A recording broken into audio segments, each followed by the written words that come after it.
الحمد لله وكفى وسلام على عباده الذين اصطفى اما بعد فاعوذ بالله من الشيطان الرجيم بسم الله الرحمن الرحيم وَإِذِ ابْتَلَى إِبْرَاهِيمَ رَبُّهُ بِكَلِمَاتٍ، اور یاد کرو اس وقت کو جب ابراہیم کے رب نے اس کی آزمائش کی بہت سی باتوں سے، اور وہ بہت سی باتیں کون سی؟ ان میں کٹھن آزمائشیں بھی تھیں جن کا تذکرہ ہم کر چکے۔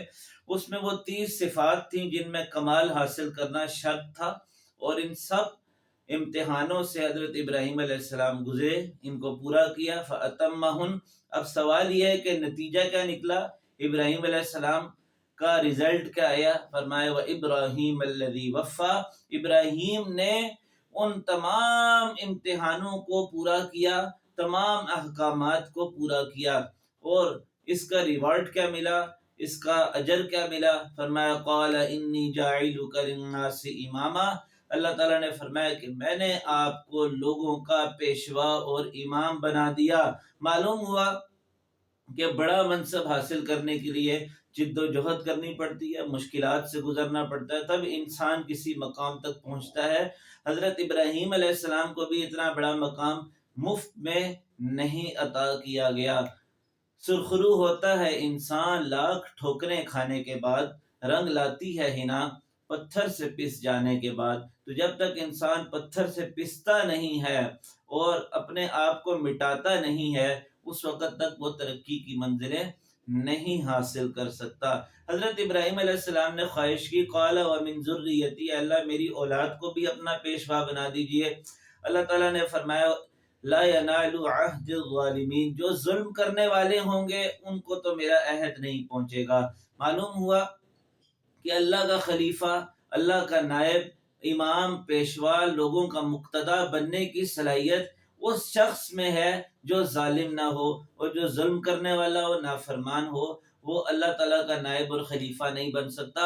اس لیے لوگوں کو چاہیے کہ اپنا پیشوا، اپنا لیڈر، اپنا مقتدی، اپنا حکمران اس شخص کو بنائیں جو اللہ تعالیٰ کے احکامات کی بجا آوری کرنے والا ہو اور ظلم نہ کرنے والا ہو۔ تو حضرت ابراہیم علیہ السلام نے ان تمام امتحانوں کو پاس کیا تو اللہ تعالیٰ نے ان کو یہ انعام عطا فرمایا۔